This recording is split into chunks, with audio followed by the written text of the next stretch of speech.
The Darkest Secrets from Johnny Carson's Tonight Show.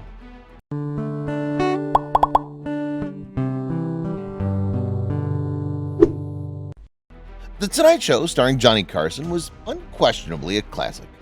During the 1960s and 1970s, millions of Americans tuned in each night to hear Johnny Carson speak and entertain them with guest interviews. While Carson became a television star, he had some contentious behind-the-scenes secrets. Many detested Carson's habits of making jokes about other famous people and talking about his favorite and least favorite guests. Although speculations about the host's personal life faded quickly, we thought we'd touch on some of the controversies and show you which ones just may have had a bit of truth to them. Although he's a respected star, Carson was no saint. He was known to have disrespected everyone around him. You'd think that when someone marries, they're happy and in love, but one of Carson's worst moments was when he ridiculed his new wife on their wedding trip. After Carson married Alexis Moss, his fourth wife, in 1987, they honeymooned on a yacht in Italy. Carson soon became irritated and blamed his new wife. "We've been married for 3 weeks. If you say something like that again, this marriage won't last another 3 weeks," he said. Carson had 3 children from the first of his 4 marriages. Sadly, one of his kids, Rick Carson, had a psychiatric condition. Little was known about treating the mental disease at the time, meaning the Carson family had Rick committed to a psychiatric facility. His father couldn't see him. However, their relationship improved when Rick was discharged. But on June 21, 1991, Rick Carson was driving near Morro Bay when his car plunged 125 feet down the cliff. Rick died in the crash. His father subsequently delivered a touching tribute to his son on his show. Like everyone else, Johnny Carson had family problems. Despite his prominence and wealth, Carson was constantly at odds with his producers, family, and personal relationships. Still, he believed there was a good reason why. For one, he blamed his cold-hearted mother, Ruth, for all his harshness. "She's the toughest son of a bee of them all," Carson said. He also blamed her for his failed marriages. "There is no goddamn way to please that woman. She's Lady Macbeth. My marriages failed because she effed me up." Carson didn't attend his mother's burial. He said, "The wicked witch is dead." Carson was a terrible drunk who blamed his mother, Ruth, for his bad behavior. He also infamously reacted badly when others drank. On one occasion, NBC threw a grandiose 25th anniversary party for him in October 1987. His son Rick was there and got drunk. When Carson checked on him, both father and son got into a screaming brawl in front of important guests, network officials, media, and friends. Carson was the aggressor in the heated argument and was about to punch his son until he was restrained. Shocking? We don't think so. Johnny Carson almost didn't host The Tonight Show. NBC first offered Bob Crane the chance to replace the departing anchor Jack Paar. This was because Crane had a reputation as a successful radio and TV personality, while Carson was just a newbie and unknown at the time to ABC. Studios want to hire experienced anchors. Luckily for Carson, Crane declined the opportunity to take on the role because he wanted to pursue acting. It didn't seem to be a bad decision because Crane went on to star in Hogan's Heroes, which would become his most prominent role, while Carson took over The Tonight Show. For his part, Carson preferred to remain distant from his visitors. He never interacted with them before or after the show. Even if they were familiar or were one of his friends, Carson would still wait a day to see them. He wanted everything spontaneous. This behavior was unlike any other late-night show host of his time, such as Mervyn Griffin, Dick Cavett, and Mike Douglas. Also, he never pretended to like the interviews. Carson only laughed when genuinely amused, and he would famously cut an interview short if a guest didn't impress him. Most people don't know that Carson loved the pageants, particularly the Miss Universe and Miss America pageants. He even hosted Miss Universe in 1962 and had a good relationship with Bert Parks, who was the host of Miss America. Parks famously sang, "There she is, Miss America." In 1979, the producers of Miss America sacked Parks, believing he'd grown too old for the role. Many people, including Carson, weren't excited when Parks was fired, to say the least. Carson even led an on-air push to reinstate Parks, but his campaign was not successful. Carson had an alcohol problem. Eventually, authorities issued him ultimatums. In fact, a misdemeanor charge of drinking and driving against him was dropped in 1982. As a result, he received 3 years of probation, had to complete an alcohol program for drivers, and could only drive himself to and from work. During an interview with 60 Minutes, the legendary show host admitted to a huge error he made. "I don't handle alcohol well at all. No, really don't," he shared. "Oh, Ed McMahon and I have some wonderful times in the past," Johnny Carson added. Carson, like many other powerful men, had no problem seeing other women. He was dating Playboy model Angel Tompkins while going through a divorce with his second wife, Joanne. He was constantly told that if his wife's lawyer found out, he may lose the divorce settlement. Carson's response was simple: "F him, a stiff F has no conscience." Joanne, on the other hand, was aware of her husband's infidelity during their own marriage. Although she was constantly showered with gifts, including a Rolls Royce and diamonds, Carson's unfaithfulness put a strain on the marriage. Johnny Carson struggled with alcoholism, as he told 60 Minutes. Thankfully, he was able to overcome his addiction. Unfortunately, it was a bit too late because many had already disliked him. In fact, several celebrities from the 1960s and 1970s remember him in their biographies as a mean drunk behind the scenes. As mentioned earlier, Carson's drinking habits saw the biggest change in 1982. He was caught driving his DeLorean while drunk. He pleaded no contest and was given a 3-year probationary term. He had to take part in an alcohol program and only drive to and from work. He couldn't have passengers. In the 1970s, The Tonight Show starring Johnny Carson was one of the most popular television programs. NBC made over $55 million every season during the height of the show's success, which is well over $200 million today. NBC put Carson in control of scheduling reruns through the off-season. He became accustomed to having anything he wanted. Carson would threaten to switch networks on the producers if he didn't get what he wanted, knowing that NBC would never want to lose $55 million a year. When that threat became less effective, he started threatening to retire. Fat jokes were common then, and Carson used them often on his show. In fact, he used it so much that it caused problems with NBC actor Raymond Burr, to the point where Burr became so enraged that he refused to appear on The Tonight Show. Wayne Newton famously remarked on live television, "Johnny Carson is a mean-spirited human being, and for some reason, at some point, he decided to turn that negative attention toward me, and I refused to have it." Newton later barged into Carson's office and threatened him with a fight unless he stopped. He stopped. With his many affairs, it was unsurprising when a Johnny Carson sex tape began to surface and circulate in certain circles in 2014. According to several reports in the media, it was taped by one of his wives and showed a younger Carson with dark hair. According to TMZ, the tape was up for sale to his estate, but the estate declined to buy it, and it threatened to sue if it was leaked. For legal concerns, the seller could only sell it to private collectors rather than businesses. Only stills are available to be found. Current events were used as comic fuel by Carson on his show, just as they are by comedians today. Carson was said to have an impact on a presidential campaign as early as the 1980s. Gary Hart was running for the Democratic nomination against Michael Dukakis, but he withdrew due to an affair with Donna Rice. The two went on a boat ride, and a photo of them was published in the New York Post. Carson let loose with his jokes, driven in part by the name of their ship, Monkey Business. Carson welcomed thousands of guests during his 30 years on The Tonight Show, including numerous repeats. As a result, it's no surprise that the host had his favorites and least favorites. Carson felt that comedian Bob Hope, a popular favorite, was The Tonight Show's worst guest. Unbeknownst to the audience, Hope arrived with a manuscript full of jokes. Carson, on the other hand, disliked it. He criticized Hope for never having a meaningful conversation with him. "There's nothing spontaneous about Hope," Andrew Nichols, Carson's former head writer, often said. Carol Wayne was a model and actress known for her appearances on The Tonight Show starring Johnny Carson. She was cast as the Matinee Lady, a sassy blonde bombshell comic figure. While other actresses were used on occasion to fill in for Wayne, she was more popular with the audience. She even played a role in The Red Skelton Show. However, Carson wanted the show's runtime reduced from 90 to 60 minutes, just as Wayne was beginning to enjoy fame. Carson predictably got his way, and the Matinee Lady skits were axed. It was the beginning of Wayne's decline. Bob Hope was once everyone's favorite Tonight Show guest, and he appeared at least once a season. His hearing and vision began to deteriorate as he got older, and as the years passed, Hope's guest appearances on The Tonight Show were increasingly difficult as he struggled to understand Carson's queries. This irritated Carson, so he started asking questions Hope had prepared responses for. When he asked a question out of order, Hope would sometimes answer with a completely different answer. After one such occurrence, Carson reportedly said, "If I ever end up like that, guys, I want you to shoot me." According to IMDb TV, Carson's desk was his beloved toy. His desk was a MacGyver's dream, with buttons performing all sorts of things.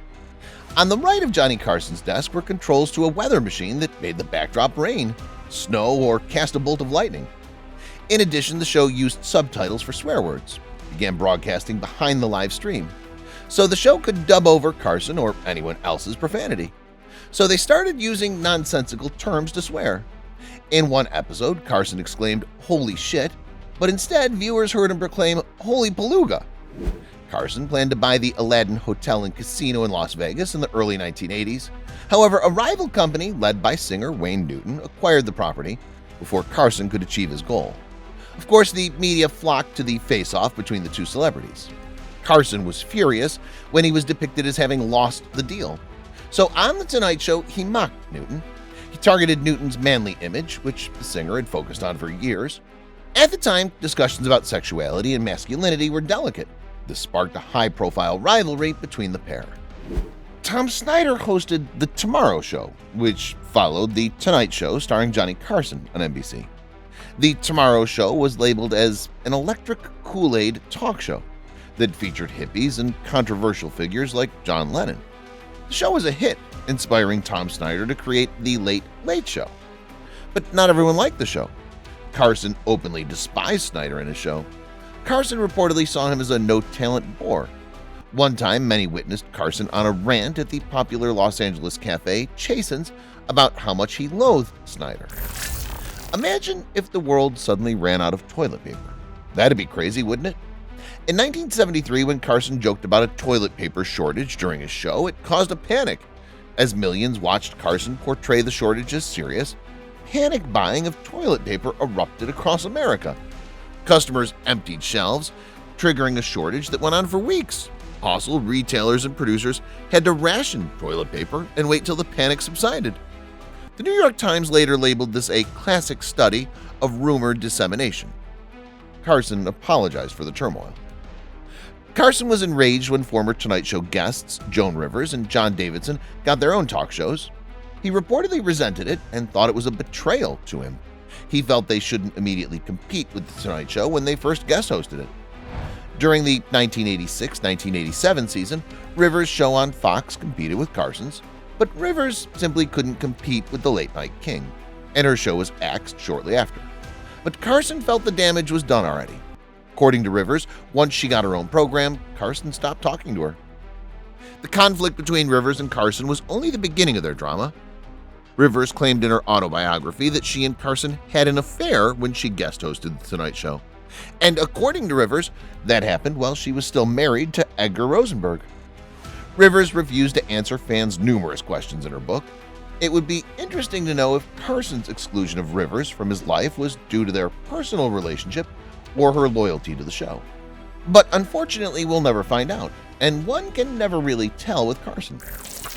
In 2013, Carson's former lawyer, Henry Bushkin, published a revealing biography of his client. The book uncovered a lot about Carson's second wife, Joanne Copeland. Bushkin claimed Copeland had an affair with football legend Frank Gifford. Carson and Copeland separated after he found out about their relationship. Later, Gifford married Kathy Lee, who is popular today as Kathy Lee Gifford. Kathy addressed the claims on the Today Show in 2013.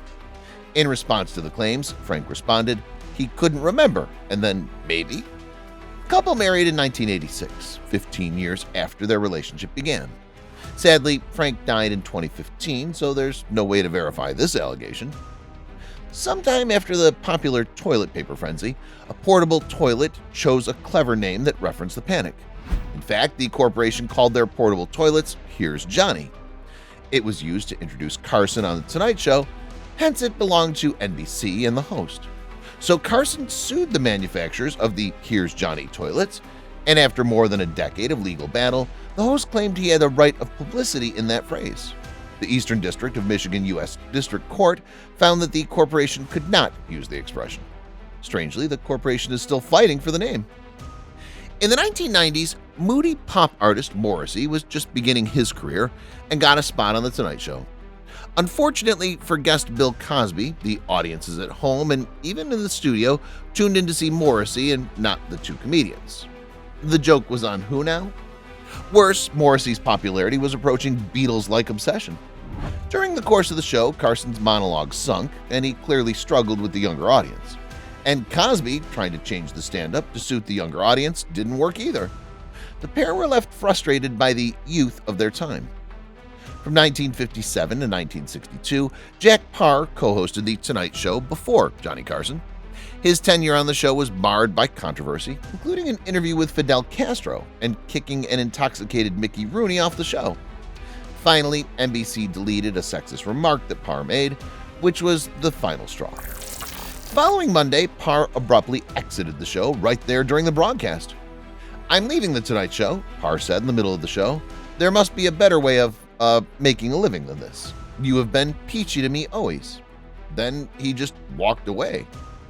After leaving the set right in the middle of the broadcast, Jack Paar decided to go one step further and leave the country. NBC persuaded him to return, although he only stayed for 2 years before finally leaving. Paar still continued to host for several years. But it's believed that his original outburst played a crucial role in his final resignation. Fortunately, Parr's departure allowed Johnny Carson to begin his famed Tonight Show run. That led to Jay Leno, Conan O'Brien, and finally Jimmy Fallon, the current Tonight Show host. Karnak, a mystic from the East, was one of Carson's most iconic Tonight Show characters.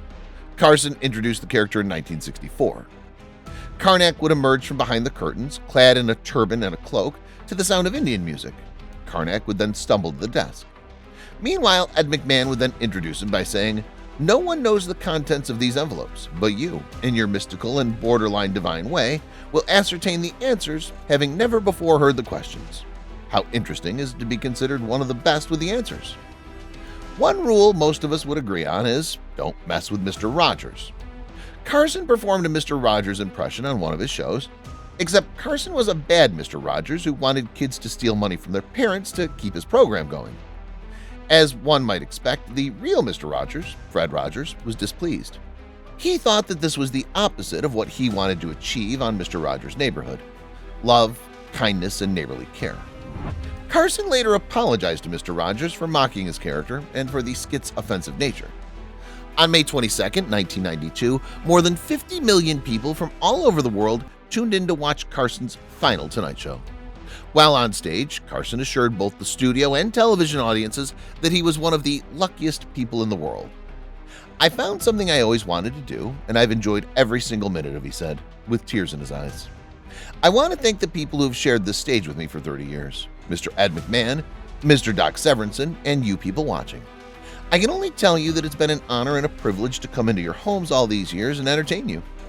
When Carson died in 2005, tributes came from practically every country. Carson died alone, leaving millions of fans and friends heartbroken. Fortunately, he left a lasting legacy, but Carson was worried about television's future. According to filmmaker Peter Jones, Carson dined with Gary Shandling and Jerry Seinfeld. He expressed his displeasure with the direction that television was taking in the 21st century, with its tabloid nature and reality TV crap. He said he was sickened by what was going on and was glad he got out when he did, Jones added. Carson was proud of his works. Johnny Carson left The Tonight Show in 1992 and settled down. In 2005, it was revealed that he still watched late-night shows and stayed in touch with acquaintances like David Letterman. According to his trusted friend, Peter Lassily, he read the papers every day.